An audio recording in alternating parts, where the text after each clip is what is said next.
ভৌতিক কাকতাড়ুয়া। রাত তখন প্রায় 10:30।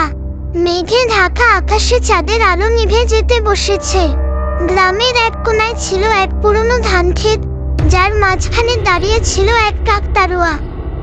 বছরের পর বছর ধরে ধানক্ষেতে দাঁড়িয়ে থাকা সেই কাকতাড়ুয়াটাকে কেউ কখনো ঘেঁষত না, কারণ গ্রামে গুজব ছিল ওটা নাকি একটা অভিশপ্ত কাকতাড়ুয়া। গ্রামের লোকেরা বলতো, রাত 12টার পর কেউ যদি কাকতাড়ুয়ার দিকে তাকায় তবে সে আর জীবিত ফিরে আসে না।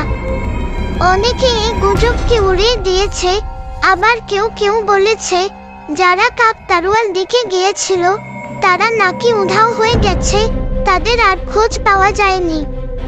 সেই ভয়ে ধানক্ষেতটাও পরিত্যক্ত হয়ে পড়ে।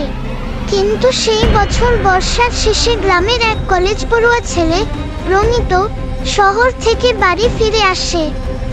সে ছিল যুক্তিবাদী, ভূতের গল্পে বিশ্বাস করত না। গ্রামে ফিরে মায়ের মুখে কাকতাড়ুয়ার গল্প শুনে সে হেসে বলে, মা, এসব অন্ধবিশ্বাস। আমি নিজেই আজ রাতে যাব ওটার কাছে, কিছুই হবে না। রাতে বন্ধুদের সঙ্গে বাজি ধরে রনিত একাই রওনা দেয় কাকতাড়ুয়ার কাছে।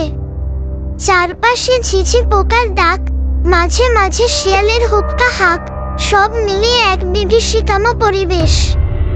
হাতে একটা টর্চ আর মোবাইল ক্যামেরা, কারণ সে প্রমাণ করতে চায় যে ভূতের কিছু নেই।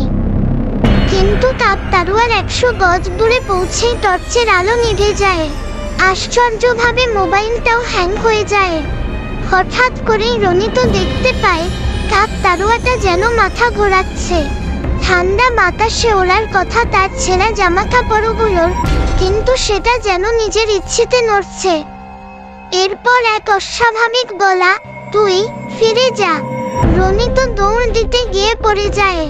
পেছনে তাকিয়ে দেখি কাকতাড়ুয়াটা ধীরে ধীরে তার দিকে এগিয়ে আসছে, কিন্তু সেটা মাটি ছুঁয়ে নয়, আকাশে ভেসে।